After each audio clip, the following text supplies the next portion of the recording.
What is up, everyone? Welcome back to another episode of Manbitesfilm, episode 98. We're almost there. 98 bitches. Thank you. I was waiting for it. As always, I'm your host, Branden. Joining me is Tweedledum and Tweedledee, Lewis, and of course, William. Hey, I'm Tweedledee. I'm not Tweedledum. What's the opposite? I don't know. I lost track. Tweedledee and Tweedledum. I just called you Tweedledum. I don't know. Fuck your shit. We are a weekly movie podcast where we talk about movie, not news anymore. Totally. I got to change that in my brain. Like the wiring in my brain. It's been, too long. We do a movie bucket list. We review one movie all together. We do the Spiel binge. And then at the end of the show, we review 3 individual movies. So, William, you are our first segment of the day. This is where William has been bestowed. Well, not aliens. By the sexy aliens that float and fly and. Oh, they sexy now. All right, that's cool. They sexy. They beautiful. That's how they got you in the spaceship. Well, you don't have this list anymore, right? Because you are. It's safe. It's safe in New York. Yes, it's contaminated. It's in quarantine. You are self-quarantined right now, somewhere in the deep rural areas of wherever the hell you are. Buttfuck Egypt. Buttfuck Egypt. With Samara, of course. Yeah, sounds about right. So it's gonna be a little different. He doesn't have this list, but William is just gonna be coming up with these movies randomly in his big old 200 IQ brain. The movie I have today is 100 IQ brain. No, I said 200 IQ. Give me credit. I heard 100. I was like, that sounds about right. Damn, dude. It's not really insulting when it's coming from the guy that almost burnt his house down by trying to light toilet paper and Jello. So whatever. At least it's probably still higher than yours because I sure as hell never tried to do that as a kid. And you'll hear that later on in the show. Okay, Charlie. No, so yeah, William basically for now, since he's self-quarantined, is going to be coming up with these movies. Surprising Lewis and myself, and then we debate amongst ourselves if it should or should not be in William's 200 IQ brain, I guess, for now. And hopefully they're not duplicates. And hopefully they're not It's not, but I guarantee you probably haven't seen it. All right, so I'm saying it right now, right off the bat. William was saying what he picked, that he didn't say the movie that he picked, but he said it's obscure, so for sure I haven't seen it. So I'm probably going to be quiet during this segment. I believe my words were, you're a Vegas bet that you did not see this movie. Yes. So, William, what is the movie that The movie is actually a foreign movie. It's from 1990. It won several awards between BAFTA, European Film Awards, Academy Award, Golden Globe Award. It was actually one of the first, I guess I would consider like a blockbuster movie that I watched as a kid because most of the movies in this language was not a, big name. Shut your face before I change the name. I will pick something else. So it is a movie because I was about to say, what if my cousin has not seen the movie? That would have been hilarious, man. It really would have. Cinema Paradiso. I should have set it up and gone with Mediterraneo because I know that he didn't see Mediterraneo. But yeah, it's Cinema Paradiso, which was an incredible movie. It was a very well done movie.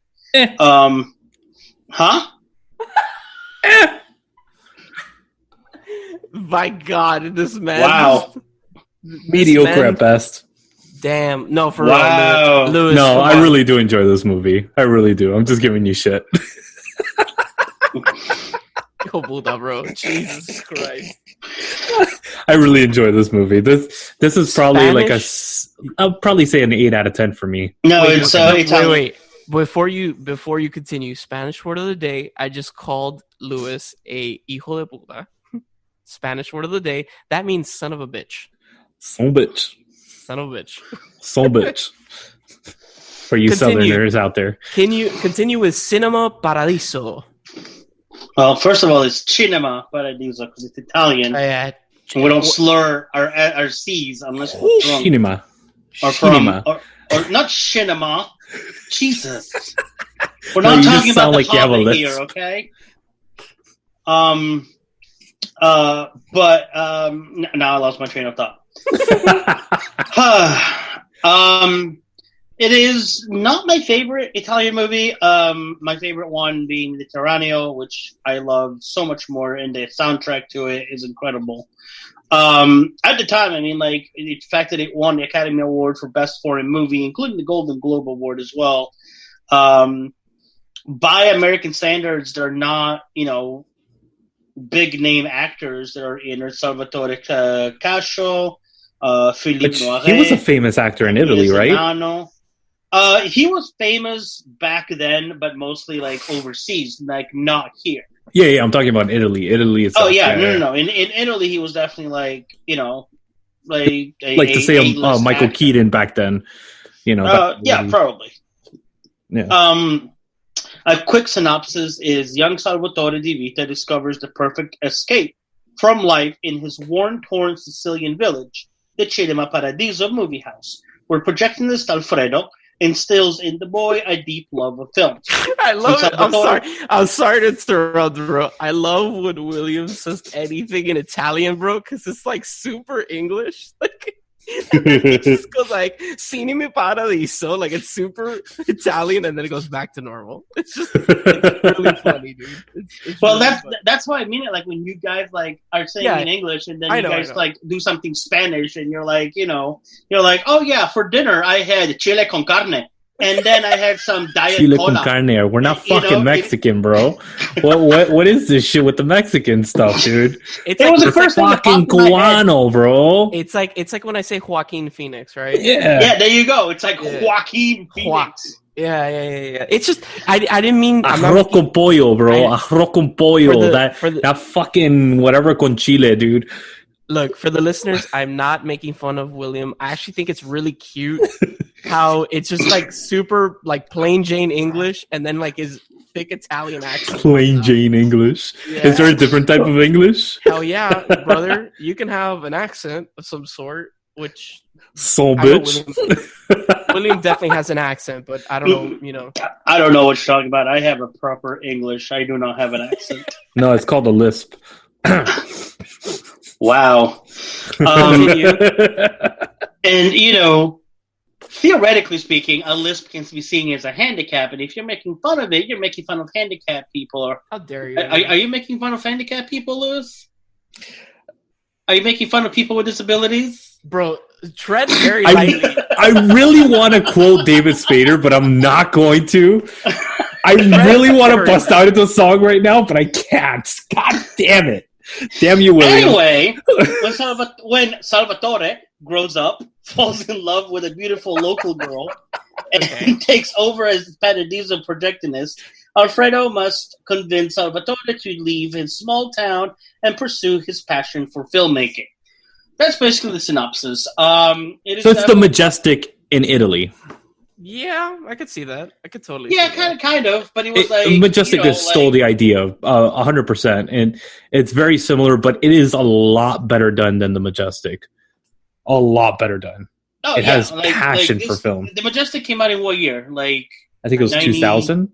2000, something like that. Yeah, it was early 2000s. 10 years later. Let's hear those typing sounds. 2001. There you go, 2001. So 11 years after this. So yeah, it was basically like the original Majestic. But I wonder if there's any listener that's like, here comes the typing. Bruce. So obviously, we're looking at you, Bruce. Bruce has said something about it? Huh? I don't think so, but oh, well, Bruce, please. If we could go to one person, that goes to Bruce. Yeah, Bruce. Just send us. Save that for later, by the way. Oh, man. So obviously this is not a action movie at all. And you have to also remember Italian movies are slow-paced. They're very slow-paced. I think this is why I have a disdain for slow-paced movies, kind of like The Moon. But we'll talk about that later. And where it's just like, oh my god, let's move on the fly. I'm just gonna like the emoji of the guy just slamming his head against the desk. That's and growing up with it, like between the French movies are not much better. Like, you know, there's great French movies, but watch the Swedish ones. Extremely slow. Hey, no. I did watch. Speaking of Swedish, and I know it's not Swedish, but it takes place in Sweden. Mm-hmm. I did watch Midsommar this past week. Oh, really? Okay. Which that's a slow one too. That's a slow burn. It is, but the thing is, because I knew what was coming and what was happening, because it has been spoiled here and there for me. Oh, that sucks. To me, it was just kind of like... It hasn't been spoiled for me, thank God. Like, the ending wasn't spoiled, but the ending was predictable for me anyway. So I was just kind of like, oh, okay, I know what's going to happen. But then also going back and looking at some YouTube videos and, like, seeing, like, there's so much foreshadowing in that movie. But we'll talk about that some other time. Now we're talking, you know, this. But yeah, shit! Like, I didn't know this is the same director that did Malena. Mm-hmm.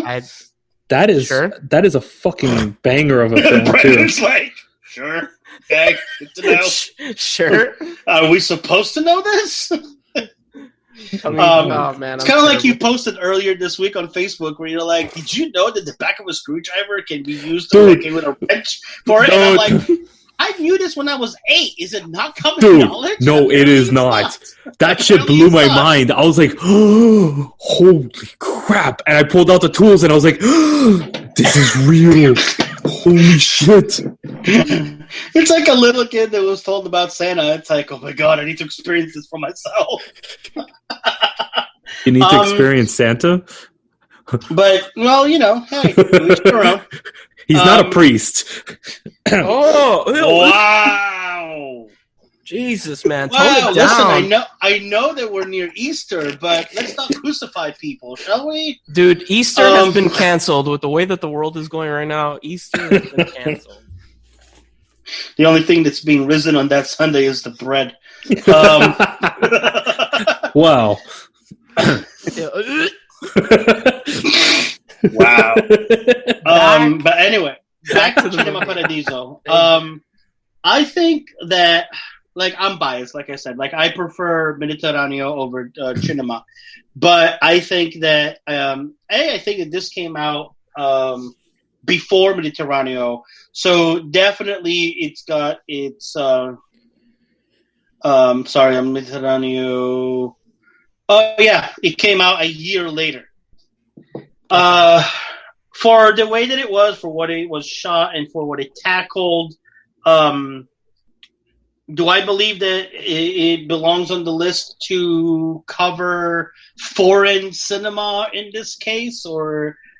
I definitely think that this belongs on the list because of what it did. For what it did, yes, I will give you that. Because I think that this brought Italian cinema to the forefront. I know Bicycle Thieves did it in the 60s, kind of in the 50s type of thing. It's become a staple, but that's technically Bicycle Thief was for film students. Mainstream cinema was not privy to the fucking Bicycle Thief. This was something that mainstream audiences were able to understand and see. And this brought, because of this, we got movies like Wonderful Life. We got all these movies that came out, and they came to the forefront, basically, you know? Like, it started like almost like a slew of movies that take place during the Second World War. And, like, you know, there's a lot of war movies, but this is kind of like, this was life during the war or right before the war, and like your everyday person and how they went about their life, which, I mean, by those, with those factors put in, then yes, I believe that this movie does belong on the bucket list. On my personal bucket list, I would switch this out with Mediterraneo, which, like I said, I'm biased because I like that movie over this one, and I love the Greek soundtrack as well. But my vote will be yes on this one. It does belong on this list. I definitely agree with you. I would put it probably on the latter half of the list. I would probably put it in the in the 90 to 100 range, but it does deserve to have at least some recognition on the list. So I'll put it to that extent. I'd probably put 60s to 70s.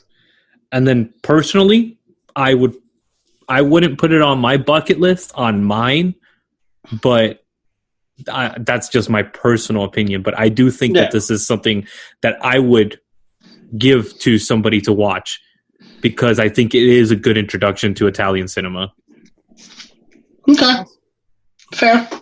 And Brandon will abstain because he has thank you, boys, opinion.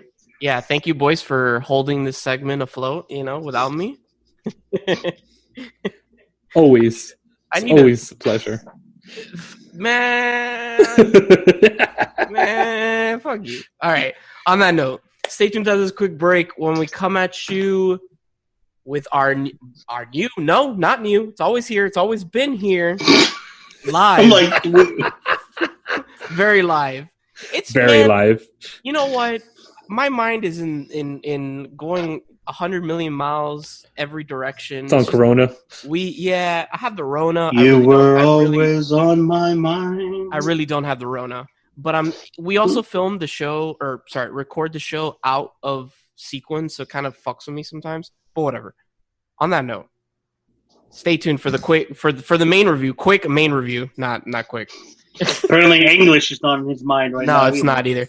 My pick, decided by the viewers, Moon. Welcome to an exploration of sight and mind, a travel through the world of films and the artists that bring you these masterpieces. Do you love films, directors, actors, cinematographers, editors, composers, or any of the hundreds of artists that bring you these feats of art?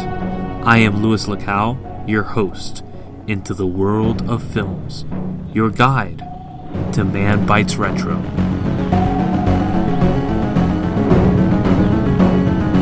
Alright guys, welcome back for the main segment of our show, the main review. My pick, Moon. I'm very... I wanted both of these movies. Well, okay. So this is the first time I ever saw Moon. So I was happy to see a new movie, but also because you guys said last week when I said my picks, you both sounded like you hated your life that I picked her. I kind of also wanted the listeners to pick her because it would have been fun to. That was my fault. I pushed. I sent it to the cinematics group, and I knew Moon would win because of that. So I was like, "Fuck you guys." Not watching her again. Why do you do that shit, dude? Because that movie is shit. That shit is so annoying, dude. You made me watch a movie where they fucking killed animals, bro. You could watch her again. You piece of shit, dude. God damn it, bro. Moon. God, bro. At least I admit it. But that's shit. That's like an abuse of your power. That's not fair. You could do the same thing. But I'm not going to. Because that's not the point.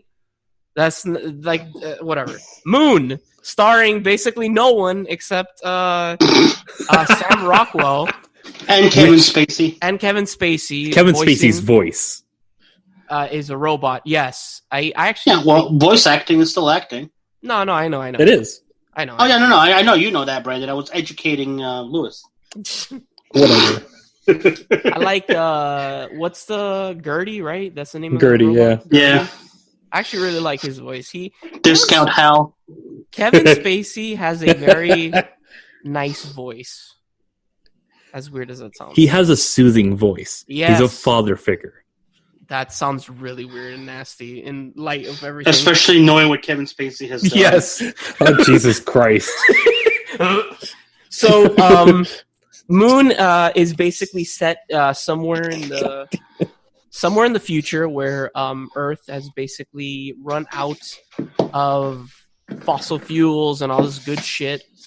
Or has it? I don't know. And it's an unreliable narrator in the film, so you don't know if that's actually legit or true. You don't know what's real and what is going on Earth throughout the whole film. So basically, this company has set up this space station on the moon where basically they get helium from the sun and they send it back to Earth as a resource. And there's only one person on this station, and that is Sam Rockwell's character, and then the robot voiced by Kevin Spacey. Yes. I don't know how much you guys want to get into spoilers. I mean, the whole point of this segment is for people to watch the show, the movie with us. It's not really a review; it's more a commentary. So I think we could spoil the fuck out of this. Awesome, cool. And I kind of already did, didn't I? Not with what you said. No, about, not really. No, not really. Yeah. Nah, Yeah. but that's not the big thing of the movie. So, Sam I mean, Rockwell, if you pay attention, there's like foreshadowing within the first 10 seconds of the movie. Yeah. yeah. So, basically, Sam Rockwell has an accident where he crashes into this big like mining vehicle on the surface of the moon, and wakes up and finds out that there is another version of himself, a clone, I guess. And, Which you would think that he would question it more and be a little bit more upset about it, and he's really not. Yeah, it's like yeah, exactly. Like you, I feel like you see a clone of yourself and you'd be like, "What in the flying fuck?" This guy's like, "Who's this guy?" It's like, bitch, don't you see he looks exactly like you? Yeah. What's wrong with you? It's just weird. I don't know. Like, there's something about that I was like, kind of like, huh? What? Why? What? So basically, he's on this station for 3 years, and he is about to leave. It's the last 2 weeks of his stay on the station, and he's going back to Earth to his wife and their daughter that is 3 years old or somewhere along that line. 2 years old. That's what they say in the movie, yeah. Okay. And yeah, so basically they find out that there's two of each other. They don't know what's going on. And so it was 14 years later, yeah. You know what really fucked with me? Okay, so the Sam Rockwell that we see from the beginning of the movie is the younger one, right? Yes. Right? No. Okay. I'm No, pretty sure because it's 2 years in. Then yeah, because he's almost 2 years in, because each thing is 2 years. Remember? It's 3. It really fucked with me because I'm pretty sure the Sam Rockwell is the younger one, but the older one is the one with the burn on the back of his hand. I don't know if that was a mistake. What do you mean? Okay, they're both Sam Rockwell. Yes. Okay. You know how he burns his hand? Like, what are you talking about? Okay. You know how he burns his hand with the tea, right? Yeah. Boiling water? Mm-hmm. That's supposed to be the younger Sam Rockwell, the one that goes back to Earth at the end of the movie, right? Yes. Yes. But the one with the burn on the back of his hand is the older one, the older clone that is dying. Well, no, he got into the accident. That was from the accident that he still had that injury too. I don't know, man. That really threw me off. I was like it threw me off to the point where I was like, which one's the real one? And maybe it's done on purpose. I'm going to say maybe that's the whole point. Yeah, it legit threw me off. I was like, huh? I don't think so, because you kind of like you're expecting it that he's dying because he's a clone and he only has a 3-year lifespan or 2-year lifespan, whatever the thing was. I don't remember. It's 3 years. It's 3 years? Okay. Yeah, so he has a 3-year lifespan. Then the girl is 3 years old then. Obviously can't be 2 years old. Yeah. So they only have a 3-year lifespan, so they're dying. And that's why his character is dying. But it's not that. It's not that. It's the fucking burn on his hand that really. No, I get that. It's so weird because I was like, that's the young Sam Rockwell that we've been following since the beginning of the movie. Before he meets the older clone that is older and is going to die eventually, right? But then the one with the burn on his hand, because I was like, oh, maybe I didn't catch it, and maybe the younger. No. The Sam Rockwell, the one that is left on the planet. That's the one that we got introduced to at the beginning. Are you sure? Yes. Yes. Okay. And then the new Sam Rockwell, the one that's the younger Sam Rockwell, the one that throws the model set and all that stuff, that's the one that gets awoken halfway through because the other one got into the car accident. He goes outside and rescues the old one. You know what's funny? I think you're wrong. And I think that that's on purpose. Like, the movie's meant to fuck with you. I wouldn't doubt it. Like, legit, I think you're wrong. Maybe I'm wrong. I don't know. But I legit think that that's done on purpose to fuck with you. You're like, which one is the Sam Rockwell from the beginning of the movie? It's, like, really confusing. And so,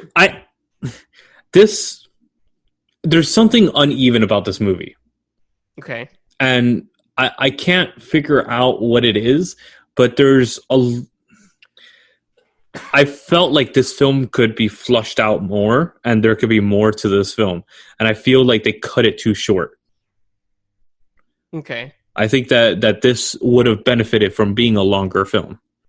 Like him on Earth or some shit like that? No, like, just him on the moon more.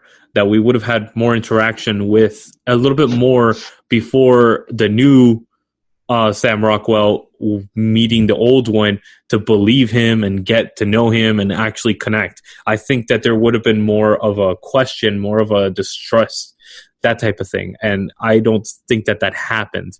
And I think that goes to a lot of the writing, but also the directing.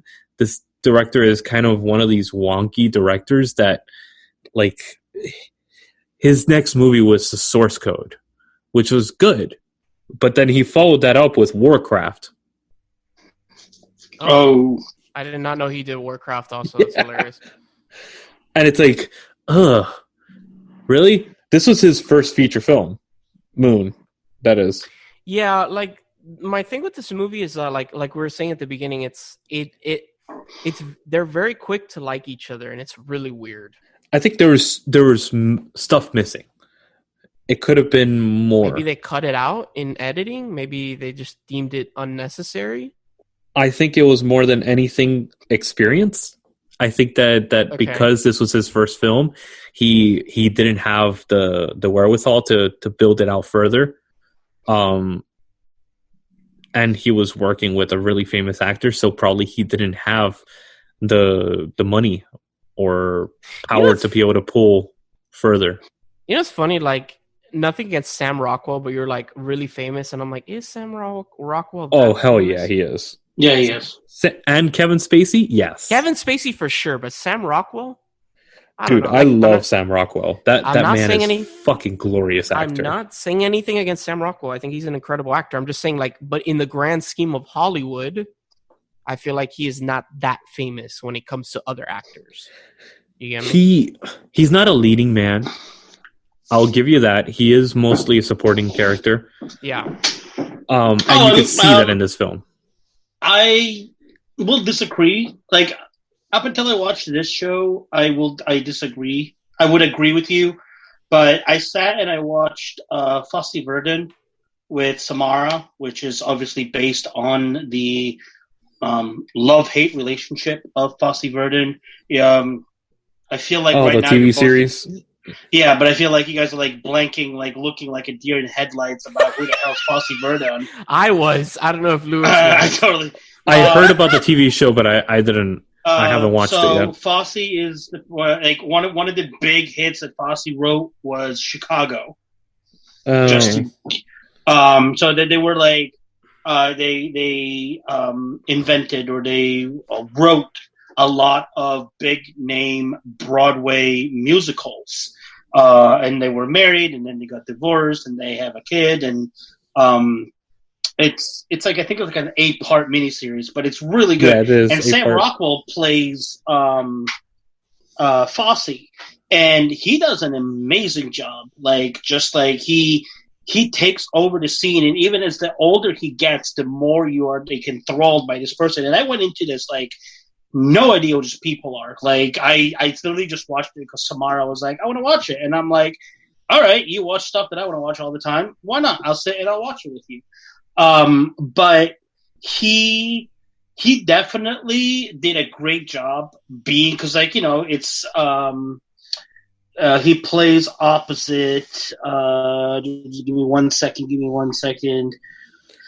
Michelle But I'm Williams. saying, like, what we mostly know him for is that supporting role, like Galaxy Quest, The Green Mile, Charlie's Angel. I mean, yeah, like, but also wasn't he in that? Didn't he do Dick?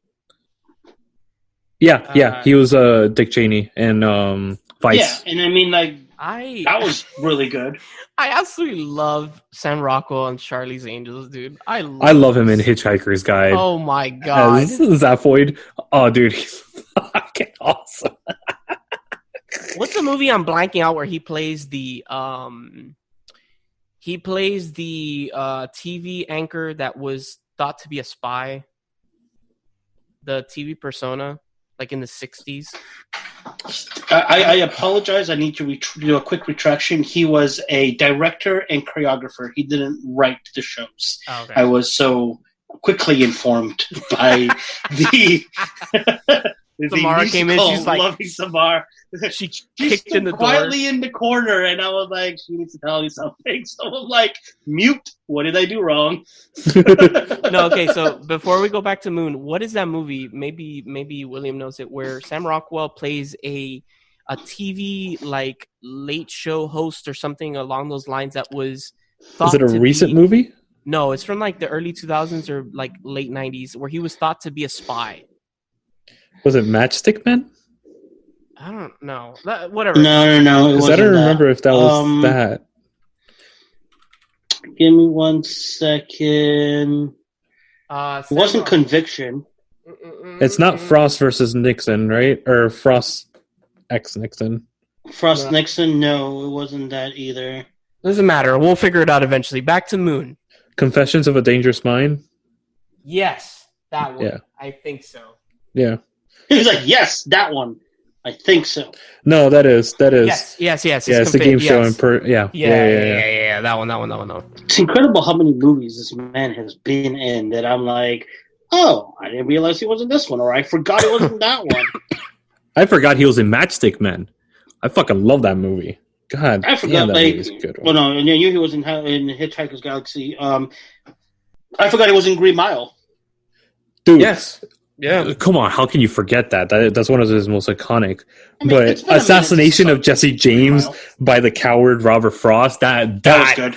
Oh my god, I forgot that he was in that, and I was like, my god, yes. Oh my god, how did you forget he was in that movie? I just forgot about the movie. It's one of those like, what? Oh shit, that's right. And then Choke too. Choke was fucking awesome. Sorry. No, it's okay. By the way, you're to give you some heads up, your internet is kind of taking a doo-doo on itself. Mine? But yeah. Shit. Yes, yours. You were like at certain points for me, and I'm like, okay, Wait, hold up. Sam Rockwell was in the original Teenage Mutant Ninja Turtles? Really? What? He's listed? Hang on, I gotta see cast on this one. What? I tell you right now. He's a head thug. Oh wow. Shit. Head thug. Yeah. Whatever. But back to Moon. I think his acting is really, really good in this movie. Dude, he was a kid in this movie too. Holy fuck. I just saw a picture of him in it, and yeah. It's definitely him. When you think about it, you're like, oh shit, that's right. But yeah, oh my god. That is fucking hilarious. What do you guys think of his acting in I think he was trying to reach for an Academy Award, and I don't think that he was successful in this. I don't think that this film was a good leading role for him. I don't believe so. There was something missing in this film, and honestly, I would probably give this I'd say a 7. That's being generous, I think. It is a very good movie, but there's something missing. There is something that would make this movie fantastic, but I don't know what's missing. I don't know. I agree with you. I can see your point. I mean, anytime an actor can keep you enthralled, keep you enthralled, connected. Mm-hmm. And it's what I call one-man show movies or one-person show movies. Like this one, like Castaway, like those kind of movies where you end up and it's just like, this one main focus. And then you're playing off, like it's one thing when it's just you, kind of like Tom Hanks in Castaway where it's just him against the elements. But when you have to act against yourself, that's to me is impressive.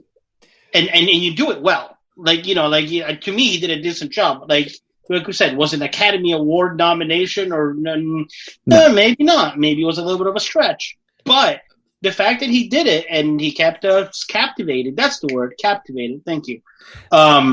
This is a better version of The Martian.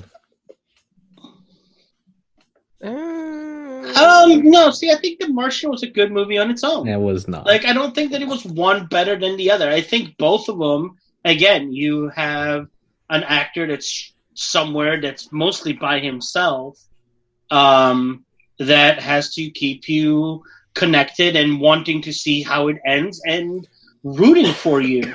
So I definitely give him props. Again, this was, like I said earlier in the show, it's one of those movies where, it reminded me very much of European cinema, where it's like, it's definitely dragging. It's definitely like, oh my God, like, keep focused, like go. But I didn't find myself forcing myself to have to keep focused, throughout the movie as much as I normally do in movies. Focus. Like so, focus. Yeah, focus. Mall rats. God, I'm gonna see if that's streaming anywhere. But I think it's on Amazon. I give it like a good 7.5. It, like I said, there was like a lot of. Do you see my point that there was something missing in it? There was. I don't know quite what, but I also tried to very much pay attention to, like I said, I was paying attention to like foreshadowing, because movies like this will have foreshadowing. Like it's almost a foregone conclusion. Yeah. And right off the bat, when he's running on the treadmill, right? If you pay attention to what he's wearing, the T-shirt reads, "Wake me when it's quitting time." And when you then find out that they have a expiration date, and then they wake up another one of these clones, it's kind of fitting. So the shirt was definitely one that you're like, oh, okay, I see it now. And then at the beginning of the movie, because then you see later on when he knocks down like that tower, a lot of the videos that he's watching, if you pay attention to the upper left-hand side of the screen of what he's watching, it says no uplink. He's not connected. He's watching something on loop. This is not a new video. This is something that's old, but he doesn't realize that. And then when he does. Down the tower, he says that the thing has been disconnected for a while. So he does know. But then when he knocks down the tower, the link comes back up. Yeah. Which makes you wonder, did they send him there and not put a link so that he really could not communicate, and basically they abandoned them up there and do your job? Well, the clones, yes, because the original, if you guys had closed captioning or subtitles on for the movie, in the sequence when he calls to see his wife, talk to her, he talks to this girl, which turns out to be his daughter. His daughter, yeah. And in the back, you hear, "Who is that?" And it says "Original Sam." Yep. So the original. So he sold his body, basically. Yeah, basically. For cloning. I think they just leave the clones up there to die, do their job, die, and the original Sam is back on Earth, living his life with his daughter, basically. And even the what do you call it, the robot, that says that, look, these are just recordings, because they were memories from the original Sam, So they just grabbed these things and they added them in to give this person a little bit of hope. The one thing I wanted to ask before we like wrap this up, in the sequence when he's about to leave and the rescue force, quote unquote, lands, and they open up the door, the airlock, and they're like, Sam, are they just luring him in there to kill him? Yeah, of course. Yeah, that's what I figured. Because I'm pretty sure they have a gun, right? They have one of them has a gun. That's what I saw. You see it like when they're coming around the corner. Yeah. I figured. I was like, he has a gun on him, but I wasn't entirely sure. Okay, so you guys both gave it a 7, you said? Yeah. I think I'd go with that. But I'll give it a 7. I think it's a 7. I agree with William. I think it's very impressive to act well. I agree with you. Against yourself. And even action sequences against basically what he's supposed to be himself. But yeah, even though there was a couple of times where you could definitely see it was not Sam Rockwell, like throwing himself. Well, obviously it's not. No, but like it doesn't even look like him. I don't know about that. There was one sequence when like he throws him against the wall, and I was like, that doesn't even look like Sam Rockwell. But whatever. Other than that, I do agree with you also, Lewis. I do think that something is missing, and it's probably due to lack of experience from the director. I mean, this is a freshman effort for a director. That is fucking phenomenal. Yeah. That is really good first film. Well, honestly, for never have seen this movie before, sorry, I really much enjoyed it. It's a cool, I guess, thinking man sci-fi film. Yeah. Yeah, and it's cool. I've also heard that people like it because it's pretty much like scientifically accurate to a certain extent, of course, minus the cloning. Oh, even the cloning, I've heard. The clones are they do have like a half-life, at least for current technology. I probably I wouldn't doubt it. So if you're listening, you've seen it. It's streaming on Netflix, and so stay tuned at this quick break when we come at you with our brand new segment, Spiel.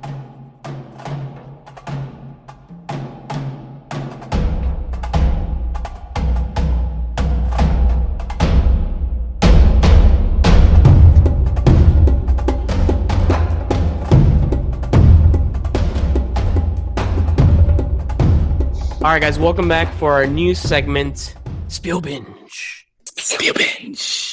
This is where Zach, our lovely guest Zach, brings us one Steven Spielberg movie every week until he finishes the filmography. So, Zach, what is the movie this week? Raiders of the Lost Ark. Yes! Yes! This is my favorite Spielberg film. Is it really? Classic adventure film, Raiders of the Lost Ark. Yes. Dr. Jones. Dr. Jones, man. I absolutely adore this movie. It's definitely the best of the quadrilogy. Yes. Yeah, I have to agree with you on that. Not to say that the other movies are bad, even Kingdom of the Crystal Skull. Which I am a defender of. Me too. So am I. And so is Lewis. No, I'm not. Get out of here. Honestly, garbage. I love Indiana Jones, man. Like Lewis and I have talked about this series at length on Candlelit Blowjobs, but Zach, tell us what you think of Raiders of the Lost Ark. Boilerplate it for us. Yes, please. Yes, of course, yes. So, Raiders of the Lost Ark, the first Indiana Jones movie, it set in 30s, 40s. It's a globe-trotting adventure of everybody's favorite adventure professor. And he is tracking down the Ark of the Covenant, it essentially contains the wrath of God, pretty much. And he's fighting against Nazis who want to get it and use it for nefarious Nazi purposes. And it's just so cool. Throwback to like the serials of the 30s and 40s. Big influence from Casablanca. Give Casablanca guns and explosions, and it's Raiders. A lot better than Casablanca, though. Come on, let's be honest. Hey, I love Casablanca. Casablanca's a good movie. I will defend Casablanca. It's overrated, though. I love it. Whatever. But You have they to are have very culture open, to enjoy both, it. George Lucas and Steven Spielberg, about the influence from that onto Raiders. Lesser extent, what do you call it, Lucas. Let's not bring him up. I apologize. He muddies the water. So Indiana Jones was created by Lucas, right? Yes, it was written. Yes. Written by Lucas. Yeah. Okay. Which that's the best thing that he ever does. That's the only thing that he does good, is write stories. Mm-hmm. Not writing scripts, not directing, writing stories. I agree. So going back to Raiders. Yes. So let's unpack. There's so much to talk about. It's just so great and so iconic. It's wild to me to take it out of the context of the rest of the franchise and just consider it as one solo movie that was released, because it's so, like, the theme and the silhouetted hero shots and everything, it's so it's such iconography that when it happens you're just like, oh, of course, here it is. And like, I can't imagine a world where that isn't automatically where my mind goes to. Like, it was so mind-blowing to me how much of it is literally iconic. Yeah. I agree with you. There's one shot in particular that stands out to me. It's that shot with Indy on the hill as they're digging, with him silhouetted completely. Yes. And I'm like, you see, Lucas, this is how you set up a shot like that. But this is how you do that. Not just because of the John Williams score, which is brilliant, and we'll get back to. Which both of them have John Williams score, but this one is just so much more powerful and memorable. Like, the way that we shoot Indiana Jones in shots like the ones that you're talking about, or that first shot with the whip, it's as if it's the same presentation as like when Superman shows up. Like, I can't imagine a world without Indiana Jones, and that was what really hit me. This watch was just like, oh my god, they just did it. They just did this movie, and And Spielberg, this is his, like, one of his masterpieces. This is where he allowed the actors to finally breathe because of the fact that he was finally comfortable in the director's chair. He allowed these actors to basically improv a lot of scenes, like that Harrison Ford sequence with the whip, where he just shoots the guy. Pulls out every trick he's got. Oh, yeah. This is so immaculately filmed and edited and pieced together. Like, it's so. For any listener, the scene that Lewis is talking about, where Harrison Ford is fighting the guy, on set the night prior to that, Harrison Ford had gotten food poisoning. Yep. So he was really fucked up. He was fucked up and just did not want to be on set that day. And there's a sequence where they're in the middle of somewhere in Egypt, I forget where it is. And in Cairo. In Cairo, thank you. And this guy's like whipping his sword around, and Indy just pulls his gun out and just shoots him. And he was supposed to be with the whip, and he was supposed to try to take the sword away from him with the whip. Yeah, it was this whole action sequence. There's footage. There's footage of them actually practicing how the scene was supposed to be, and it was supposed to be like a very beautifully choreographed scene. And then Harrison Ford just was not having it, and he was like, no, fuck this, boom. And it was so great and out of character that they're like, that's take. But it's not out of character. It feels like something Indy would do. He'd just be like, "Oh, fuck this shit," and just shoot he shot first. And then he just walks away. You know, this is such a great marriage Indy of shot actor first. And character with Harrison Ford in this role. Yeah, I mean, there's so many things that are done so much better than Star Wars in this film. I just thought about that, and I'm like, holy crap. The silhouette shot, the sun setting silhouette shot, that just, even though that's seen in A New Hope with Luke and the twin sons. That's iconic. I don't give a shit if it's iconic. It's done better in Raiders. Well, you also have to remember, there's what, like a 6-year difference? No, sorry. We're talking 88? 4 year difference. 4 years. Was this what? No, this was 81. 81. But that doesn't matter. Indiana Jones? It's not Yeah. special effects related at all. It's but I mean, like, if you shoot filmmaking something, related. right, and then I have 4 years to sit on it, and then I'm like, I'm going to take that and then improve on it. Obviously, the second one's going to come out looking better. Yeah, but that it's shot, not like, it's a ripoff of Gone with the Wind. Or even if you want to go Seven Samurai even. That shot is taken from Seven Samurai. That scene where Toshiro Mifune is on the horizon, and it's showing him silhouetted with the sun setting. Yeah, but it's so much harder to do it in color.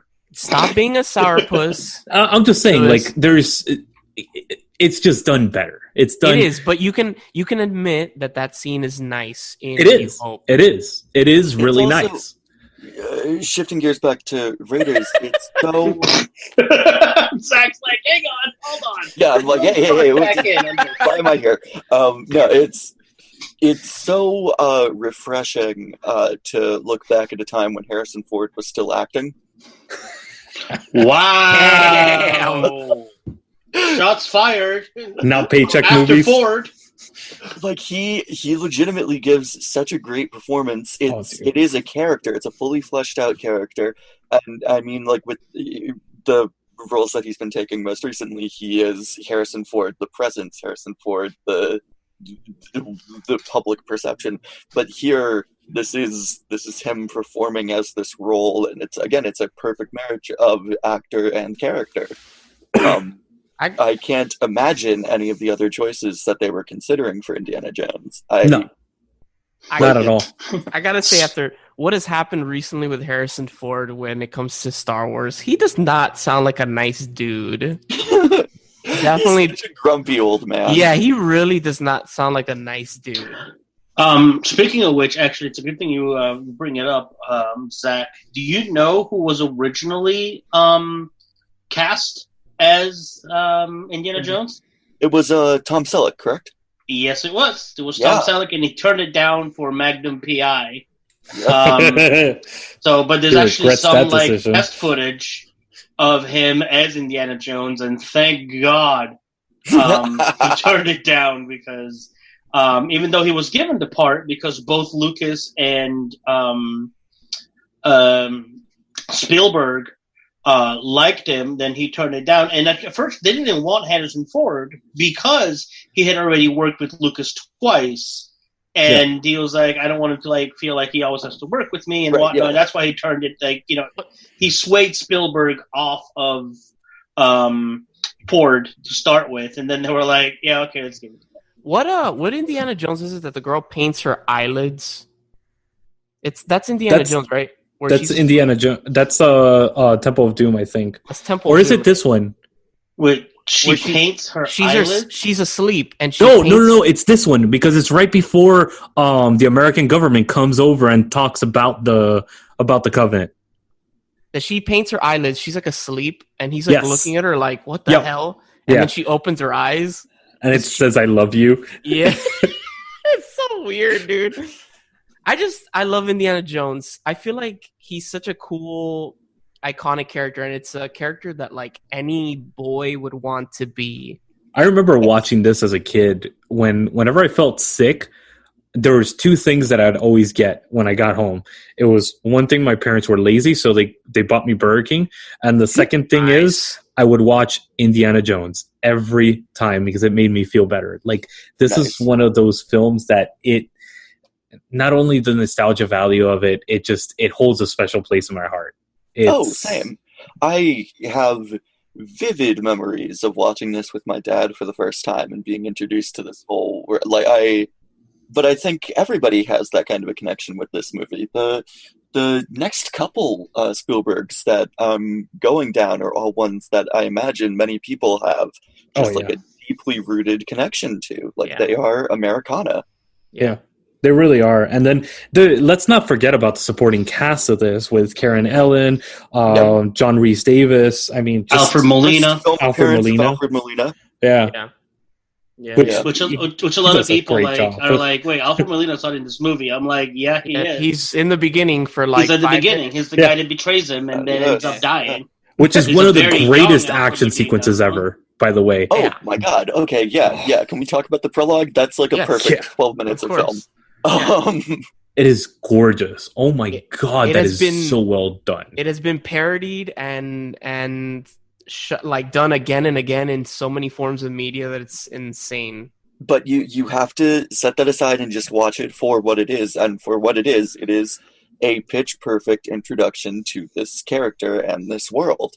You see his values, you see his skill set, you see what he does and doesn't do. You learn the core of him in this first 10-minute iconic scene. And that goes to the editing.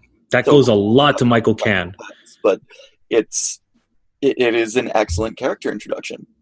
It really is. And now I want to finally pay homage to Michael Caine. He is probably one of the greatest editors of all time.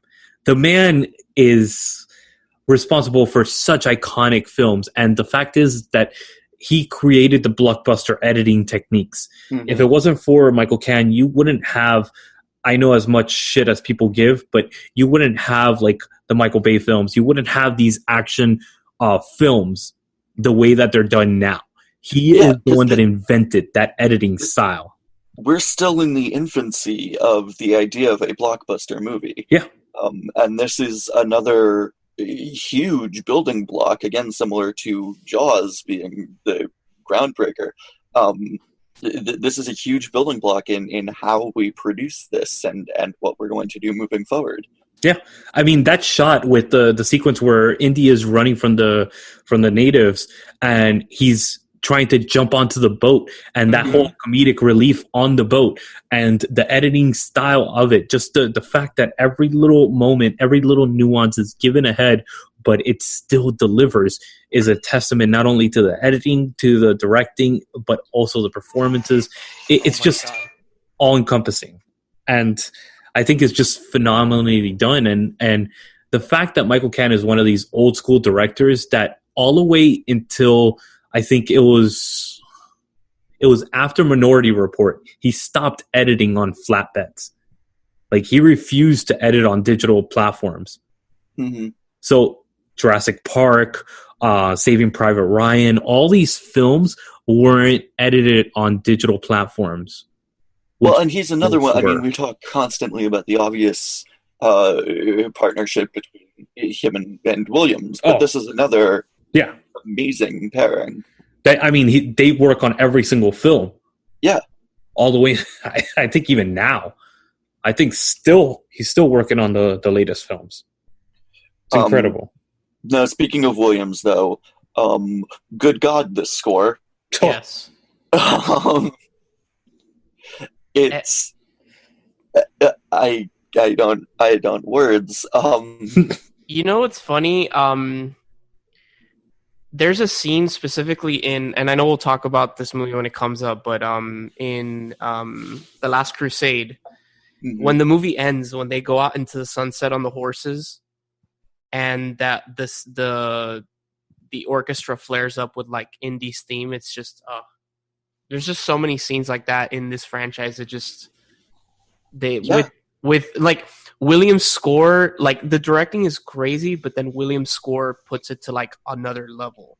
It really does. There's a lot of movies with Williams' score that do that as well. I mean, Star Wars, Superman's another one. Star Wars is another one. Yeah, like it's just like it's very like, William-esque, where it's like, you know, you sometimes you don't expect the theme to play, and then it just pops out, and it's so fanfare. Perfect, and it's so like right now, I can visualize and hear it in my head, and I get goosebumps of just Indy's theme and stuff like the dun dun dun dun, like that stuff. It just it makes me feel good.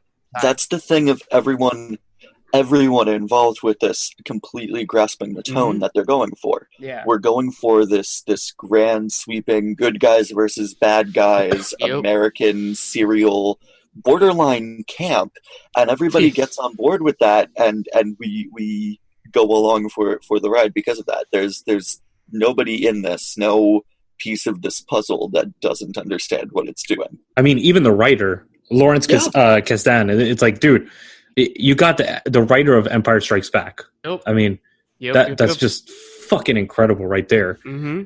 And it's I don't know. It's just, this is literally the meeting of the minds. This was the first project that Spielberg literally brought his A-team together and was able to pull out a product that is fucking phenomenal. This is not even a product. This is a staple of our American culture. This is one of those films that will forever be known in history. Like this stands the test of time beyond anything else Spielberg's done. Like you could examine this film shot by shot and see the incredible little nuances. Like there's certain films that are studied in film school for not only the film editing, but the style, the flair, the kind of little nuances that are brought together, the script. This is one of them, including Back to the Future is another one. Back to the Future is considered the most perfect script ever written, and this is quickly followed by it. Really? Yes. It is actually... It's really taught to for story structure. Yep. Both of these are because look at Back to the Future. The opening sequence gives the whole plot of the film. Mm-hmm. Same thing with Indiana Jones. First 10, 15 minutes gives the whole plot of the film. So you're encapsulated into the film within first 10, 15 minutes, which is become the standard of Hollywood. This is screenwriting 101. Oh, which that's the other thing. I mean, obviously we're in troubled times. And so we are as a people watching and consuming so much media right now. Yes. And so because of that, like there's such a tendency to like check your phone or do whatever. But I turned on my DVD of Raiders glued to the screen. Yeah. It was completely different than anything else that I've checked out this week. I 100% connected with this movie. It never lost my interest. It never lets up. And how many times have you seen the movie? How many times have you seen the movie? I mean, dozens. It's like one of those things. Like normally, people that have seen this movie so many times, they put it on, they play it in the background, and they move away from the screen. This is not one of those films that you could do. You're literally stuck in front of the screen because you cannot turn away. It's Jaws as well. Jaws. And Jaws are two. We're so far. We're two where complete glued to what I'm watching. So now I want to do a little offshoot on this because there is this really, really fun documentary called Raiders! The story of the greatest fan film ever made. Oh, yes. It's on Netflix. There is. And it is literally a fan film that took, I think it was 15 years to film? It took over a decade. Yeah. A bunch of childhood friends, they recreated shot for shot. Shot for shot, dude. Shot for shot. Oh, in their backyard. I need to see they did it in their backyard for about 4 years or so, and then on and off for forever, and then eventually they're reunited to complete their footage. And the last scene that they couldn't get. That last sequence that they couldn't get, which is, I don't want to reveal it because it's just so well done in the documentary to reveal, and everything is just perfect. I forgot about that movie. What a good companion piece. What's it called again? Raiders? Raiders! The story of the greatest fan film ever made. Awesome. I'm going to be checking that out. That sounds really, really cool. It really is. It was so fun. I was going into it. I was like, you got to get past the first 10, 15 minutes. It's kind of wonky the way that they present it. But then it just starts picking up and you really get absorbed in these guys' lives. It's really cool. I do. So I have a personal anecdote of when this hit its, 25th, 30th anniversary? Must have been 30th, right? That would have been 2011. Yeah. Yep. Okay, so for its 30th anniversary, there was a theater in DC that showed it, and also had a festival around it where you would wear your fedora, and they would roll a giant inflatable boulder down the alleyway, and you would run with the idol, and they'd film it, and you would get this. But I still have a picture of me and my two friends in our hats with the giant boulder in front of us, getting ready to do our our Temple that's Run, and it's yeah. That's awesome. Yeah, actually, ironically, right before shit hit the fan, quote unquote, like where they told people you can't go out and businesses In the before times. Yeah, in the before times. Before businesses started closing, I was actually going to go see Raiders at the local theater that I'm always talking about. But I saw this at Gable Cinema like 5 years ago, 6 years ago. Yeah, that's where they were going to be playing it. And I was like, oh, perfect. And it was like during the day, and the ticket was like $5. I was like, this is perfect. Yeah. But then they closed the theater because of, everything that's going on. I was like, fuck. Oh, shit. This was... I think, actually, now that you mention it, I think this was for the 30th anniversary that I saw it. Because it wasn't Gable Cinema. It was like AMC Theater. So it had to have been the 30th anniversary. Are you talking about the marathon screening? That was all three of them, and then they did they didn't do the fourth one. Yeah, they did the fourth one when I saw it. I don't think it was for the 30th though, but it was AMC. I saw all four Indiana's Jones. I know it was all three of them, but I only went for Raiders. At the Gables, I actually saw Last Crusade 70mm last year. Ooh. Yeah, it was really, really interesting. But yeah, on that note, what do we all give Raiders? It's another 10. Hell yeah. He says it like, do we even have to talk about this? Like, what's wrong with you to even ask me? This is my number 12 film. But yeah, dude, William just went straight Italian on there. I'm like, I don't know why. It felt right at the time. No, I do think, this movie deserves 10 out of 10. This is my number 12 film of all time for me. Yeah. Even though, respect. I will say, this is the best Indiana Jones, but the Indiana Jones film that holds a special place in my heart, because I think it was the first one I saw, was Temple of Doom. Really? We'll talk about that when we get there. I thought it was Last Crusade because you made me watch that. No. I'm pretty. A lot. Well, that's the thing is, a lot of people scene. have like a personal soft spot for one of these movies. Yeah. But we can all find the common ground of but like technically speaking, Raiders is the far superior film. Raiders is definitely the best of the four. But let's talk about the face melting scene. That was oh my god! I fucking loved watching that as a kid. I like it. Must be a subgenre that I love. I love movies where God himself destroys Nazis. Like that. It's such a satisfying ending to watch. I want to see a movie of Jesus coming back and being resurrected and using his cross to just beat Nazis left and right. Sharknado people, get on that. Jewish, what's crazy? Redemption. TM. What's crazy about that scene is that this movie is rated PG, and that scene is very violent. Violent. Another fun fact, real quick. It was originally rated R. Now, during that scene that we're talking about, you'll see like there's the fire that's like superimposed and like covers up some stuff. That's what made it PG.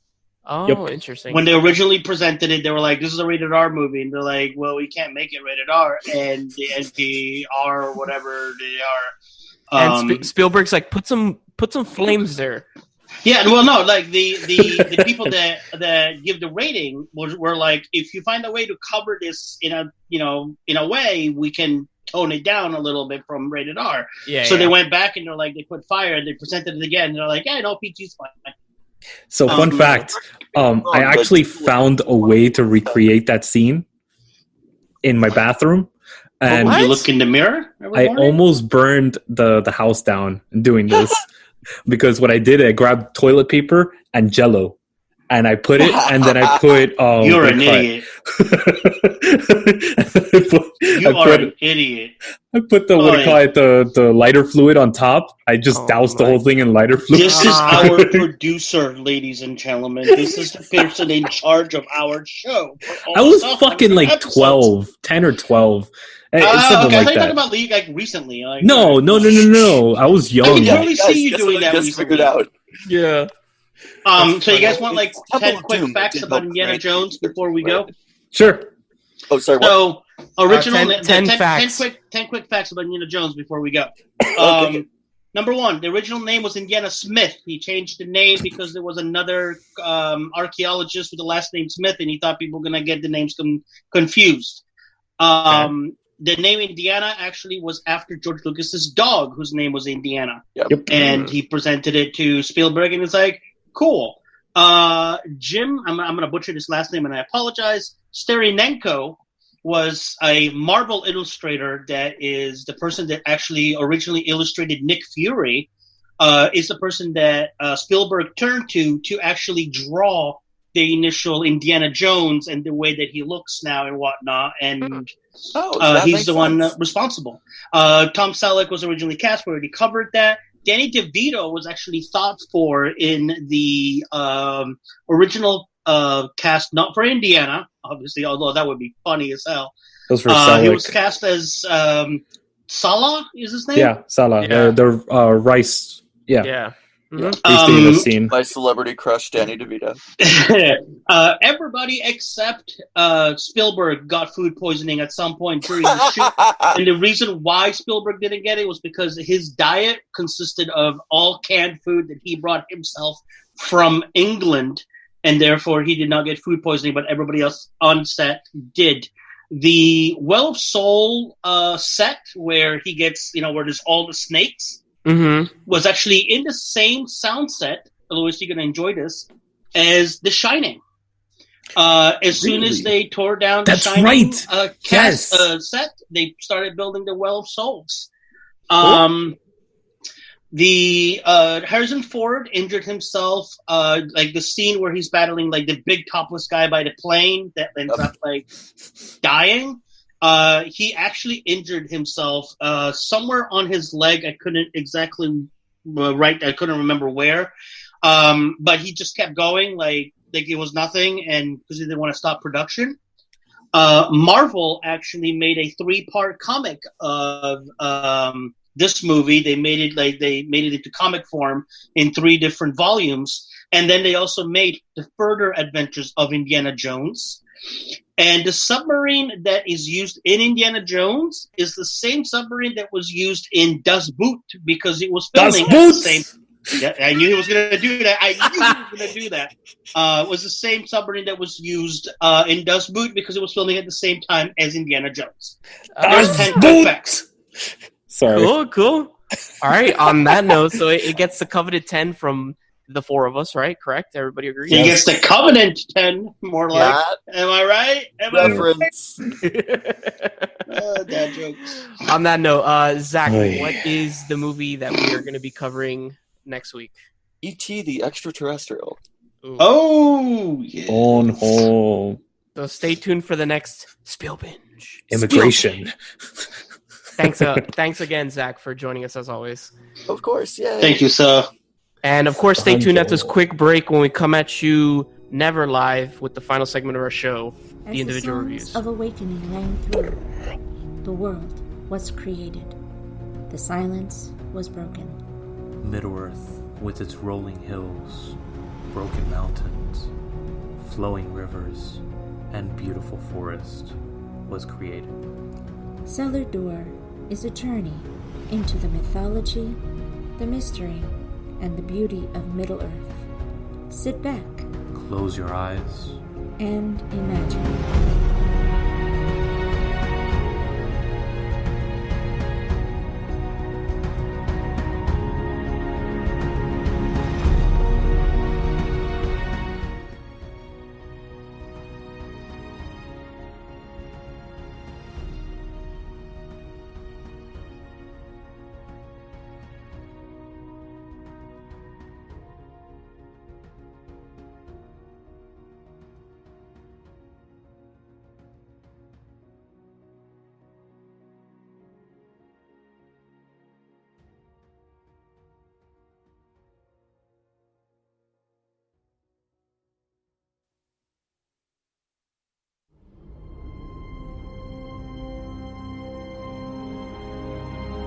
Welcome to an exploration of hoof and mane, a travel through the world of equine adventures and the humans who share their journeys. Do you love films? actors, directors, cinematographers, and all the other movie magicians who bring you these unbridled works of art. Then meet Luislacau as he asks you to help him open the barn door.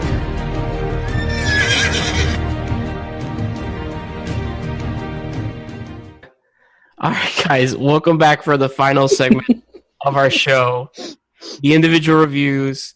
First off is the horse, my man, the horse, Lewis. Dude, we had to play that clip.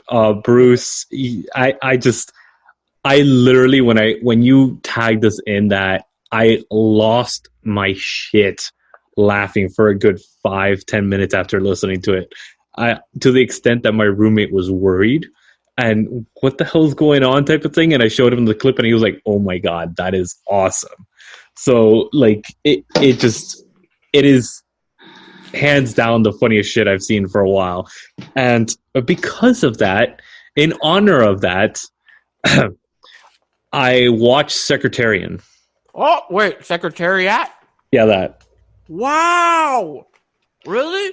Yes. Holy so, shit. William, are you here? I'm sorry, I had an ear infection for a second over there. You watched what? First of all, I think you call it Secretarian. Secretariat, whatever the fuck it's called. I'm just gonna sit here quietly and listen to this review, and I'm gonna sip my tea. So I still fucking hate this movie. I really, like, honestly, I just... Anything above a 4 is a win for me, just for the record. This gets a 3 at the most. Damn it. Of course. At the most. Like, this is... The only reason it gets a fucking 3 is because of John Malkovich.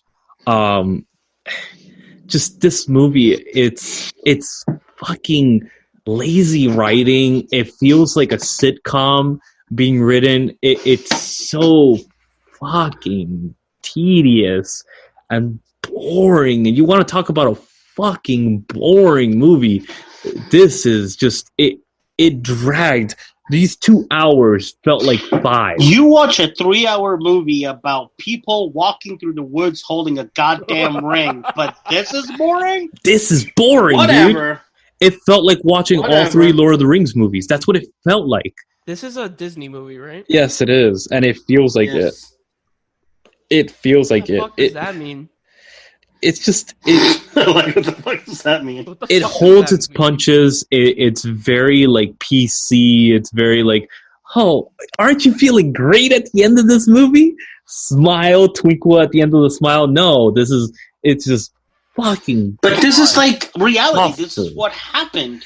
I watched so this movie cheesy, and then though. I did, like, my homework on it to see, you know, how much of it is true and how much of it was Disney-fied.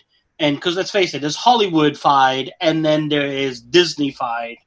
And I wanted to see how much of this was Disney-fied because, I mean, you can't help but think that this is something that will be, you know, Disney-fied. So I did my research too, and I watched a documentary on this.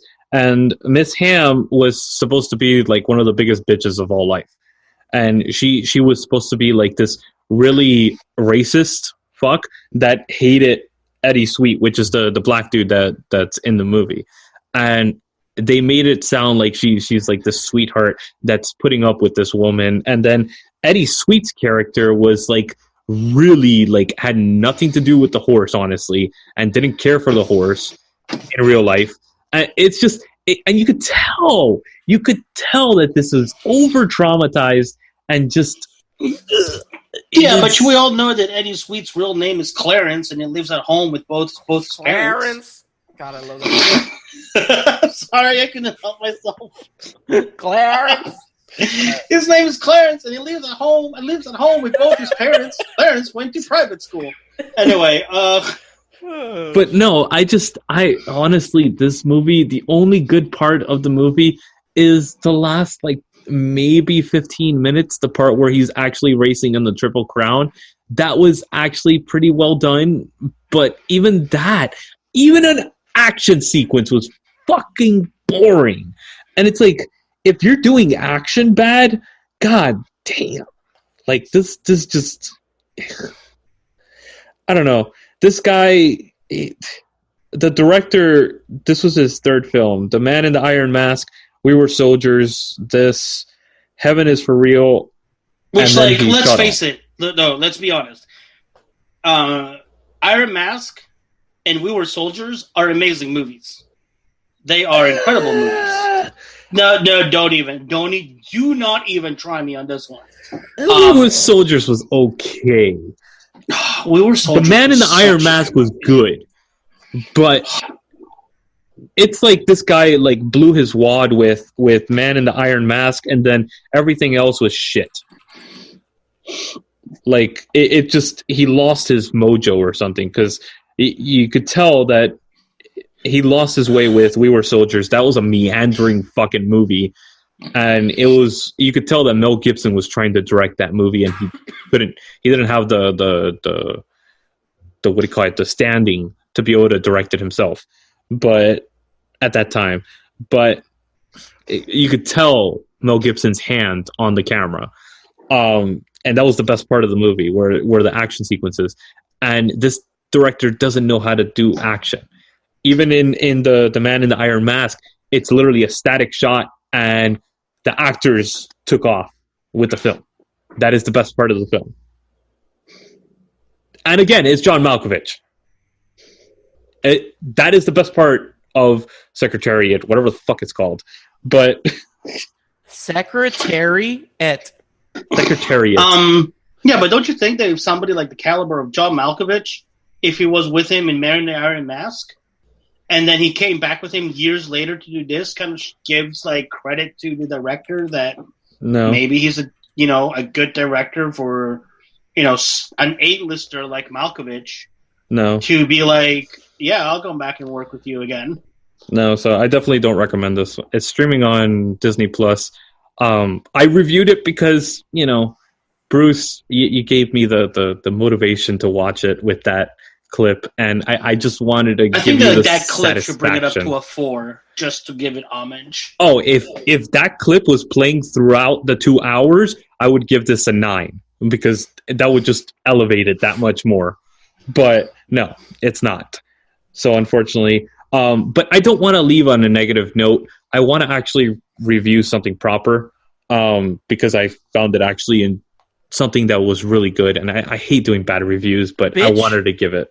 Bitch, you just reviewed something. I know, but it wasn't a good review, and I don't want to leave that. You don't get to go twice. Yeah, that's so. It's going to be a quick review. It'll be a quick goddamn review. Yeah. All right. Nope. All right. So there's this documentary called Crip Camp, Disability Revolution, and this is one with McFoley in the front. Yes, it looks like McFoley. Yeah, it does.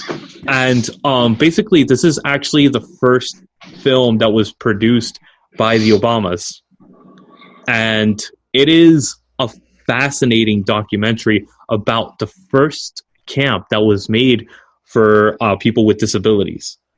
And this was in the 50s and 60s. And out of the camp came the revolution. It actually spawned the leaders of the disability acts in the 80s. And these people were the ones that were the forefront. They were the voice of the ADA. They were the voice of the 504th.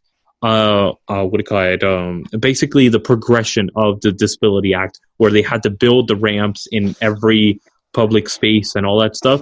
That was the 504th.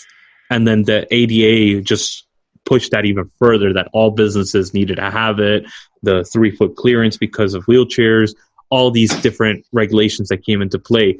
And this documentary follows these people starting from the camp all the way to the moment where they passed this by sitting in with disabilities. They actually sat in this space, literally sitting on the floor. Some of them they had no mobility on their legs and stuff like that. And Imagine a sit-in is already rough. These are people that normally had help because they can't handle everyday functions, and they were sitting in on these places to make a statement.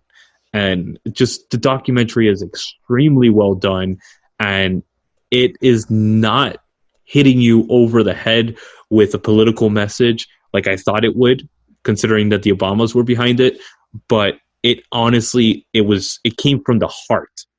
And there's some scenes that were extremely, extremely powerful, where they actually showed some people with disabilities and allowed them to fully just have a conversation, even though you can't understand most of the words that are coming out of their mouth because of the disability that they have subtitles to help you along with it, but they give them the screen time, which is fucking ballsy as hell.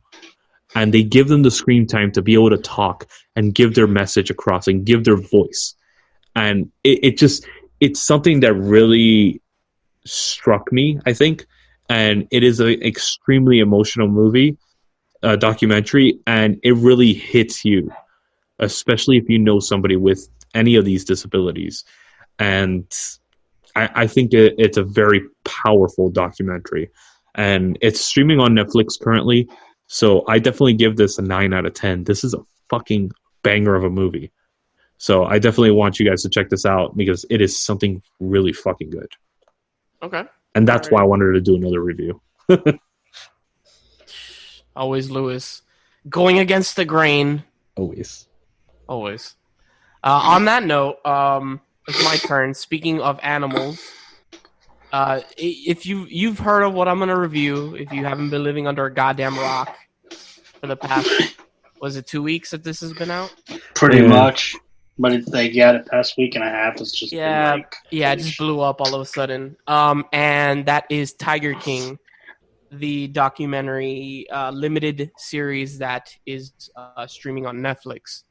By the way, I'm going to record now that I cannot wait. Another reason I cannot wait for con season to officially start after this quarantine. Oh my god! Is because the amount of fucking cosplays that this show is going to produce.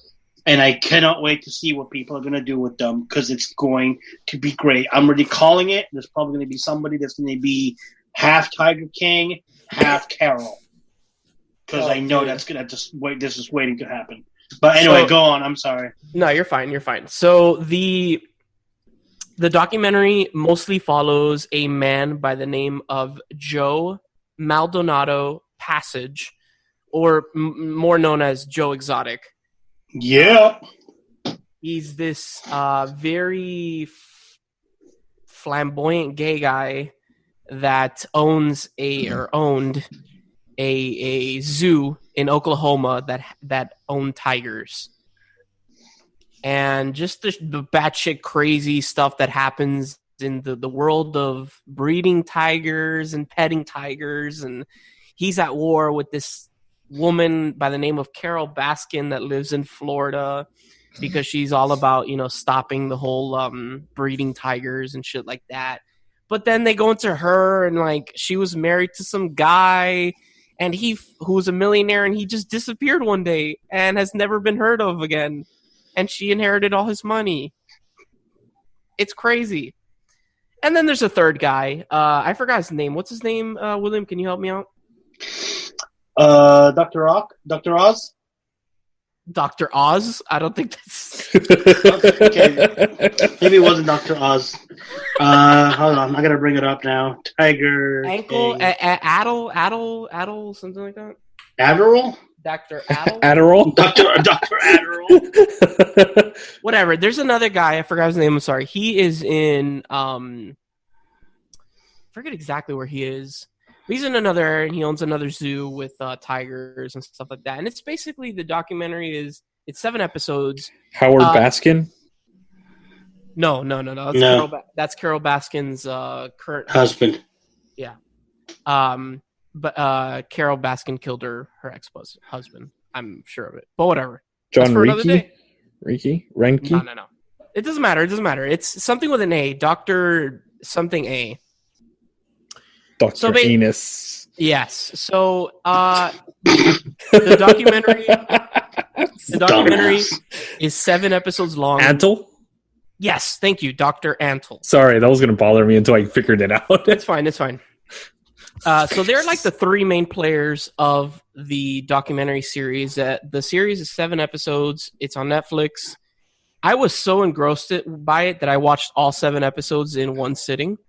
Same! It was this past Saturday. I sat down with my girlfriend. We had lunch. We watched the first episode, and I was like, oh, I'm intrigued. Let's keep watching. You know what's funny right now? I'm looking at IMDb. Fucking the thing is called Tiger King. Yeah. It's about Joe Exotic. Yeah. The first person listed under IMDb is Carol Baskin. So, oh my god. Yeah, I watched all 7 episodes. So basically, I sat down for almost 7 hours with my girlfriend, and we watched this documentary throughout the entire day. You know, it's funny. I was about to sit down and watch it, but I ended up watching Love is Blind. Oh, how is that shit? Oh, it is trash. It is complete trash, but it is good trash. I tried to watch the first episode, and I was like, this is too much like The Bachelor. Take this shit off, dude. It really is. It's so bad, it's good, though. So, yeah, like, just the craziness of this world that you don't know of like tiger breeding and all this shit, and how they're just at war with each other, and Carol Baskin is a total asshole, and yeah, it gets crazy, man. Like, you know, by the way, so like I was saying, Carol Baskin's husband, her first husband, was a millionaire, and he disappeared, and it's a cold case. She fed him to the tigers. Let's be honest. She fed him to the tigers. I'm pretty sure she killed her husband. Because of this documentary, sheriff in Florida has reopened the case. Damn straight. Damn straight. It's so funny. But, dude, all the characters are... And I know they're not characters, they're real people. But, like, Joe Exotic... But they're characters. Yeah, Joe Exotic, the headliner of this documentary, is so fucking out there and quirky that it's just like, holy shit, dude. Right off the bat, like, when you see him, you're like, I need to keep watching. It's like a train wreck. You can't avert your eyes, but you just want to see it, man. You just want to see this shit, like, burn. And everybody's been telling me to watch this, and I'm like, Dude, do yourself a favor and watch it. It's really, really entertaining. I will say this. Towards the end, like the last episode and a half, it gets a bit boring for my liking. It got a bit like, I felt like the documentary overstayed its welcome. That's what I've heard too. And that's mostly when like they stop talking about his zoo and shit like that. And I was like, yeah, that's when it gets like when they start like the cops get involved and the whole thing like goes down and whatnot. At that point, I was like, I mean, I still found it entertaining because I did too. That's what this whole theme is about how he went down. I did too. Don't get me wrong. You know, I finished the documentary, but it felt like it was like super, super engrossing. And then like when that happens, it kind of just like, it lost me a little bit. But overall, I really much enjoyed it. I'd give the documentary, bro, I sat through 7 hours in one sitting, so I'd give it an 8. It was really, really entertaining. I enjoyed it. I would recommend it if you have 7 hours of your time. Well, most people now do because of because of all the social distancing. So do yourself a favor and go on Netflix and watch Tiger King. I don't think you'll regret it. It's really funny. Now, is it one of those things that you could play on in the background and do things, or do you really have to pay attention? See this train wreck. No, you need to see this train wreck because Joe Exotic is so fucking out there and weird and a meth head that you just need to watch it. Like, you need to watch his gay husbands, which I mean, like they could have probably been bi. I'm pretty sure they were straight, and he just. But they were like one of them was definitely straight. Yeah. You know, the straight guys that like he has like a 3-way marriage. The other one's feeding her husband to the tigers. The third guy is like screwing every girl. Dude, the third guy is basically fucking like brainwashing these really young girls to come to his zoo, and they can't fucking leave. and they work 24 hours a day, and he pays them like $100 a week. Jesus. Like, And what then in is sex. shit? Yeah, and then like he forces you to have sex with him to move up. And then Wow. this is not even talking about It's like crazy, dude. the hand.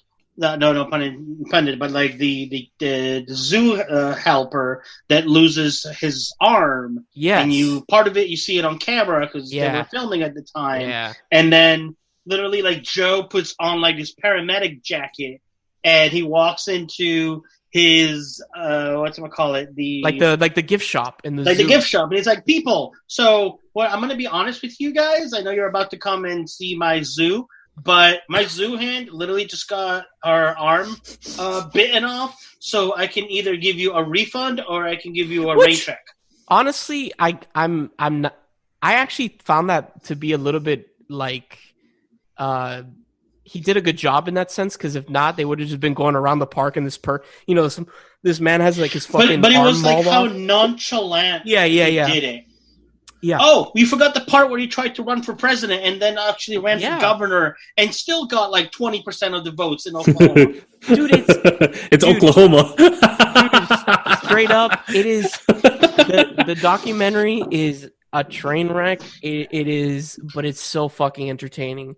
You cannot keep your eyes off of it because you want. And then the embezzlement, and then how he lost the zoo because the other content came. Honestly, just go watch Tiger King. Watch I give it an 8. It was really, really much enjoyable.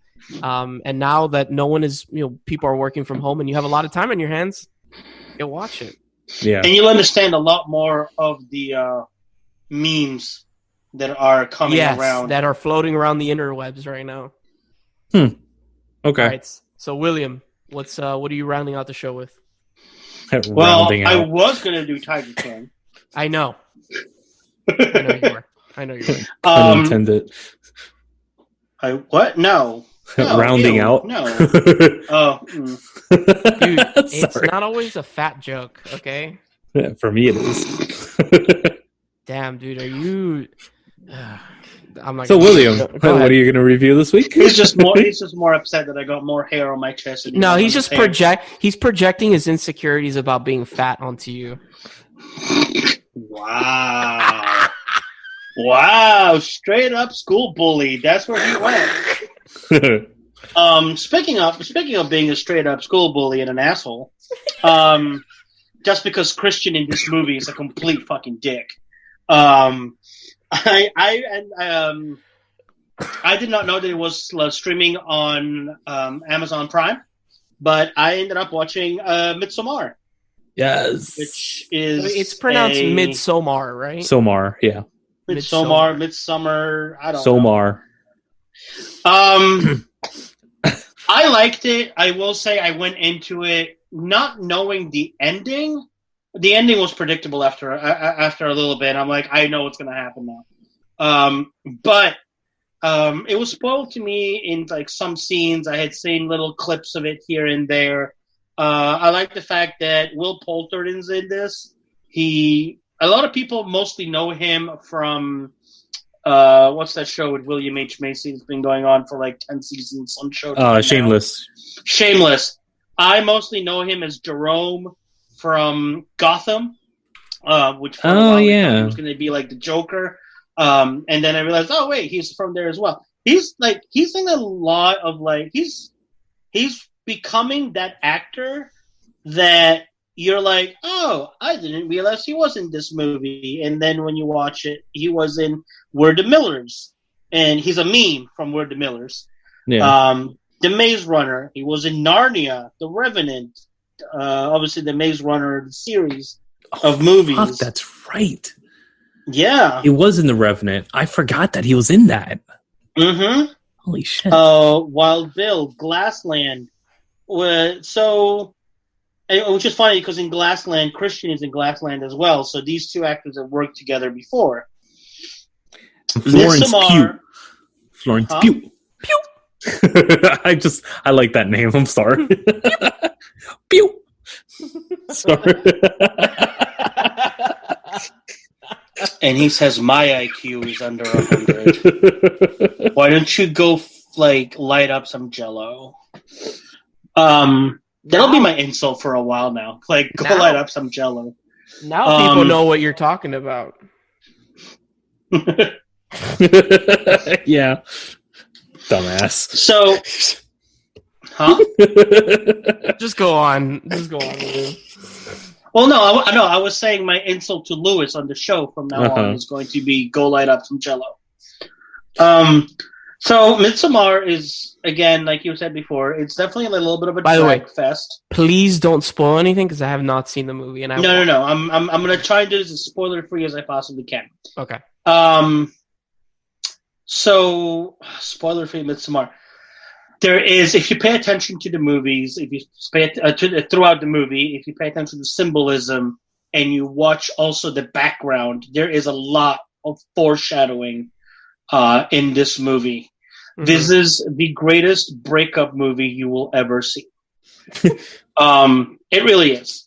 And it's, on the one hand, I'm happy that they talk about, this. They talk about paganism. On the other hand, how to make it seem like it's a cult.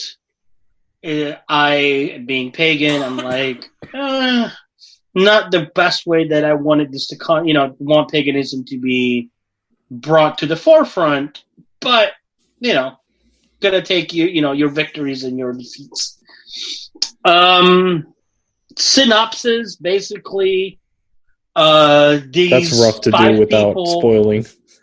these four friends get invited by a fifth friend to go to Sweden to attend a festival that happens every 90 years, and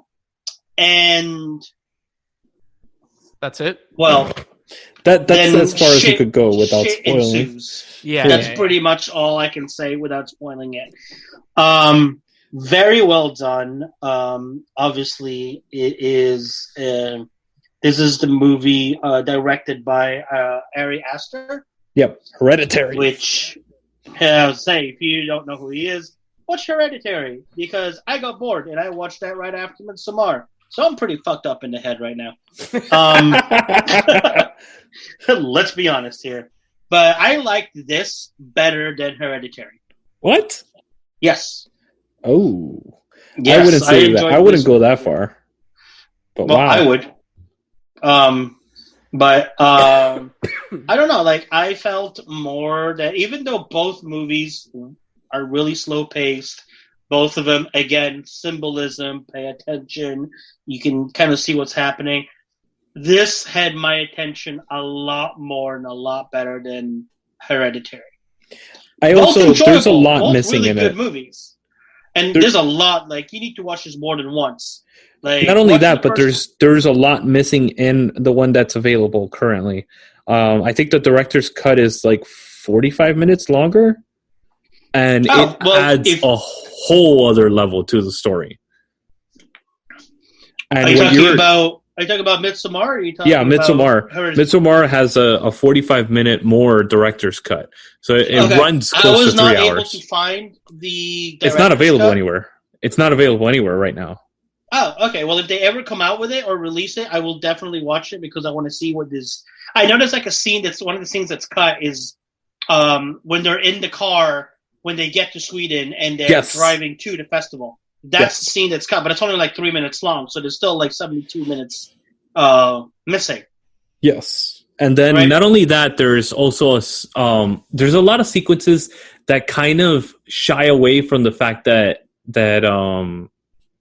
the ceremony is basically a cult rather than it's actually like a belief structure. So that's where I think that somebody like you would appreciate the director's cut a lot more. I was able to find the director's cut on a bootleg version when it was still on theaters. And because it is only available in Europe currently as a director's cut. Oh, guess who's going to Europe later this year? Oh. Look for the DVD. I'm going to try and find it. But you have to remember, if I find it on DVD in Europe, you're going to have to buy a DVD, like a Code 1 DVD player stateside. Yeah, because it is only coded for one.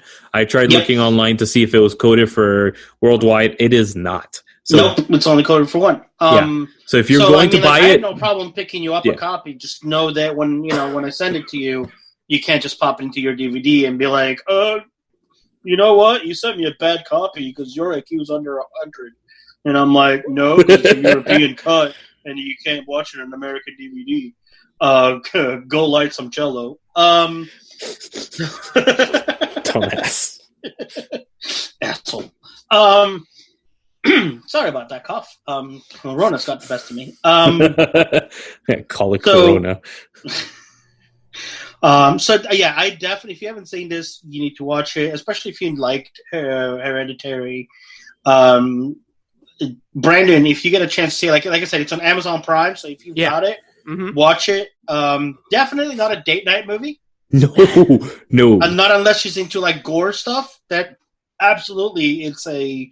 No, honestly, my girlfriend's a wuss. She gets scared very easily. So this would not be for her. Well, I mean, there's really not that much. It's not stuff. Gore. It's direct. There's no jump scares. There's no. It's more like it's tension psychologically. It's like Hereditary. Hereditary is just like tension, basically. And it's got some gore sprinkled here. and there. Yeah, exactly. Okay, I didn't know that Midsommar was streaming on Amazon, so I'll definitely be checking it out then. There is some awesome head trauma in this. No boy. Oh yes, both psychologically and physically. That scene, oh my god, that scene was Dear awesome. God, I was like, I had to rewind it a couple times. I was like, holy shit! You have a thing for head trauma. You're weird. Well, when you're touched in your little head, then your big head gets a little traumatic. All right, so what do you give it then? I give it a good 9 out of 10. Okay. All right. And once I watch the director's cut, I may up it to 10. I may get that extra point. But it's to be a slow-paced film, to be to be one that takes place in Swedish. There's a lot of Swede. There's a lot of Swede that is spoken, but it's mostly subtitled. There's a couple of things where it's not subtitled, but it doesn't really mess with the pacing or like the knowledge of the rest of the movie. But if you're gonna watch this, Brendan, watch it twice. Watch it the first time and just sit back and enjoy it.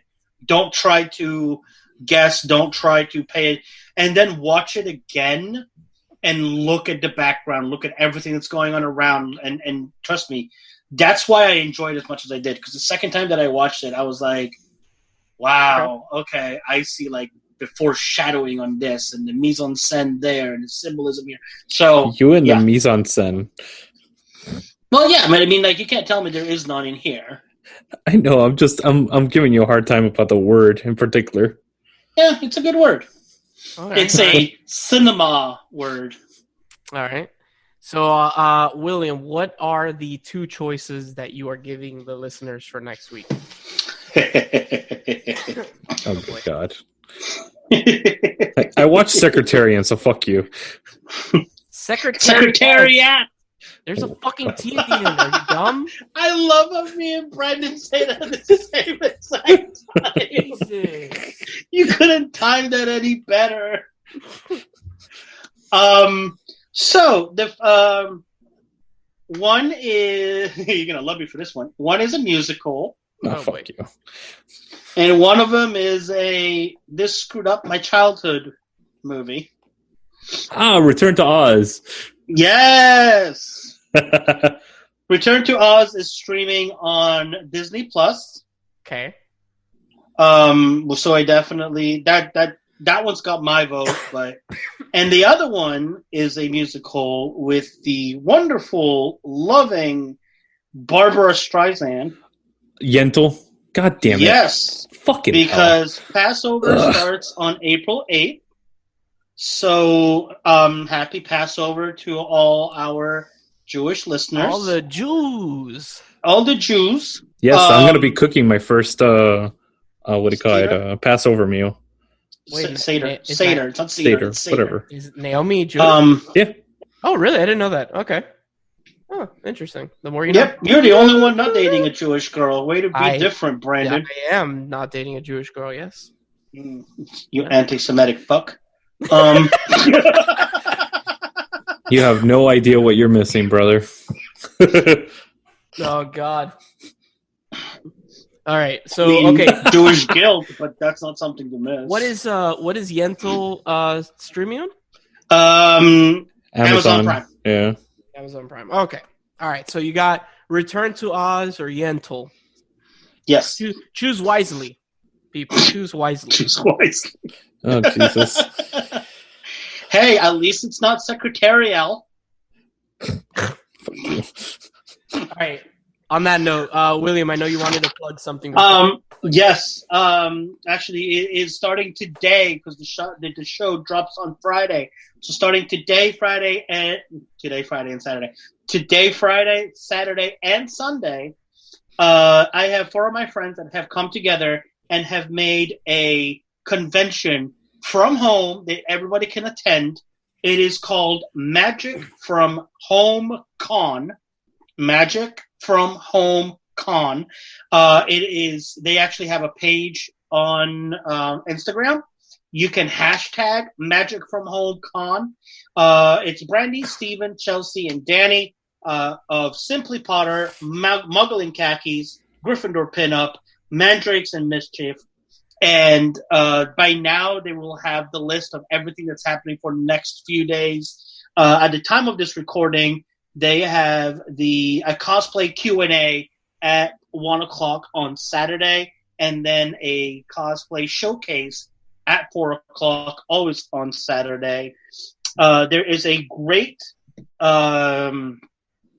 charity attached to it, which is called Transfiguring Adoption. My fault. I apologize.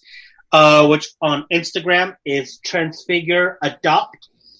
They usually go to conventions and they literally work off of donations which goes towards adoption and also foster families.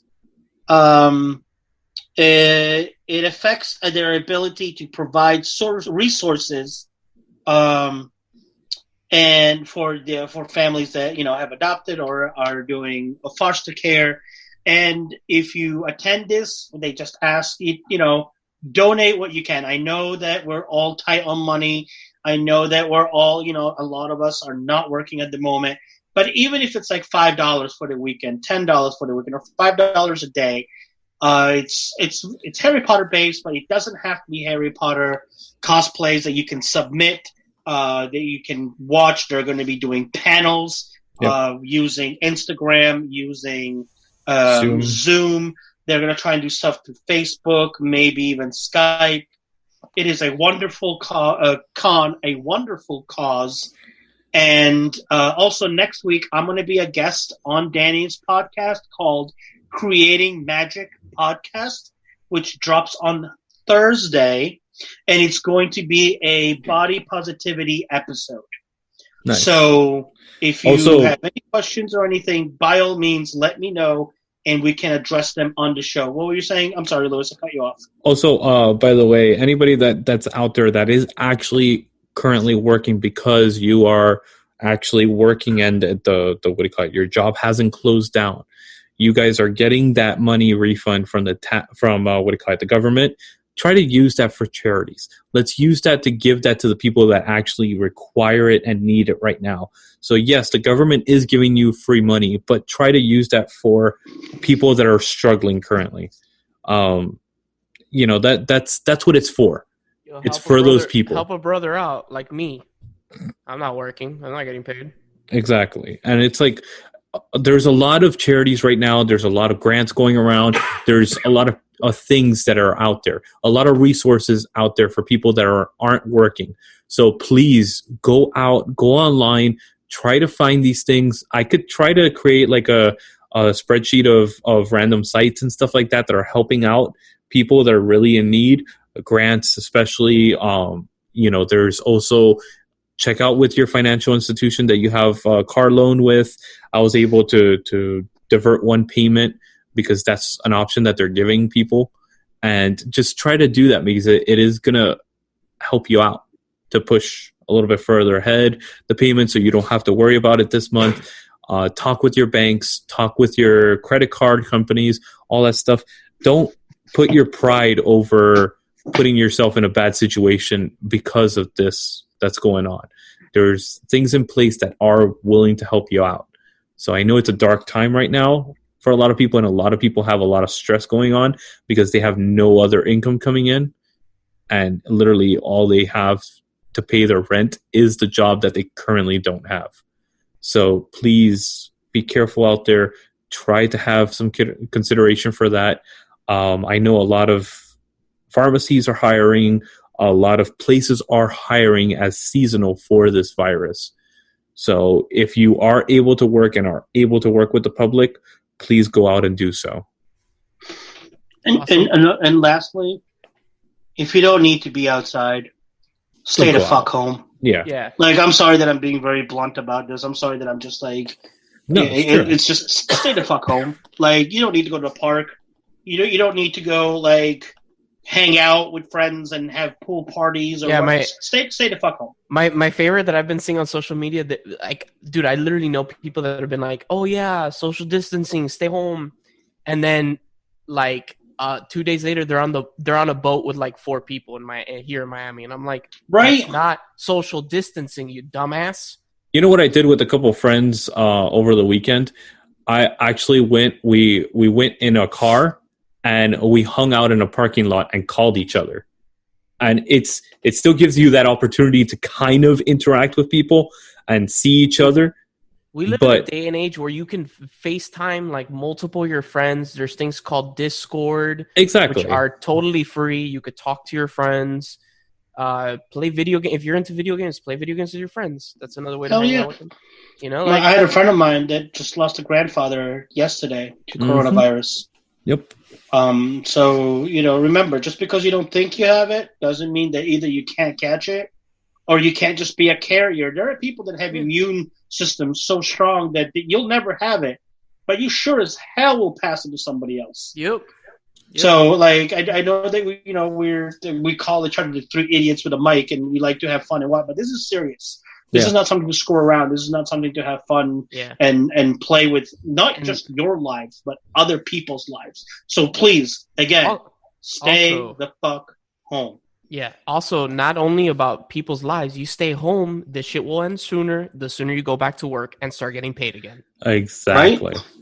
There you go. That's the other thing that the press conferences that are going on every day, they're saying it. Look, if you actually pay attention to what we're saying, you can get to work faster, but pay attention to what the fuck we're saying. And I don't mean to get political, but unless you're Trump, because the shit that comes out of that man's mouth is when you watch his press conferences, look at the head doctor to his left and look at the reactions that he had. It's hysterical. What's this guy's name? Like Dr. Fauci? Something like that. It's like this guy's got like he's got that please cut this man off look on his face, and he's like, I swear one day he's just going to punch him off of that podium and be like, enough. So I feel like what is it, Billy Madison? You know that scene from Billy Madison where it was like the answer is incorrect, everything you said was wrong, and everybody in this room is stupid. It's more stupid now for having listened to what you said. I feel like that is what's happening right now, and that poor doctor is like, when will this end? Like, please put me out of my misery. Hey, anyway, you know what, though? Like, when he actually stays on script, which is very rare, but I think somebody actually told him something, because today he was literally on script, and I was like, wow, okay, this is actually good. This is the best speech he's ever given. And I'm like, okay, he needs to really read the script, because dude, he was on point with the script, and I'm like, wow. On that note, all we want to say is stay home, stay safe, so we could go back to our daily lives eventually, sooner rather than later, right? Rather? Yes. Rather. Hey, Secretarial. Exactly. So if you enjoyed our show, remember to go to our website, manbitesfilm.com. We have all our shows there. You could basically, the links are all there for everything that we have going on. So just go there. Also, go to our sister site, diversitygeek.org. And, of course, John, our brother from another mother, over on YouTube at Narcotic Casserole. Thank you, Lewis. Thank you, Brandon. Thank you, William. Thank you very much, sir, as always. As always, I am Brandon, and we'll see you guys on the next episode of Manbitesfilm. Cue the drums! Wrong drums.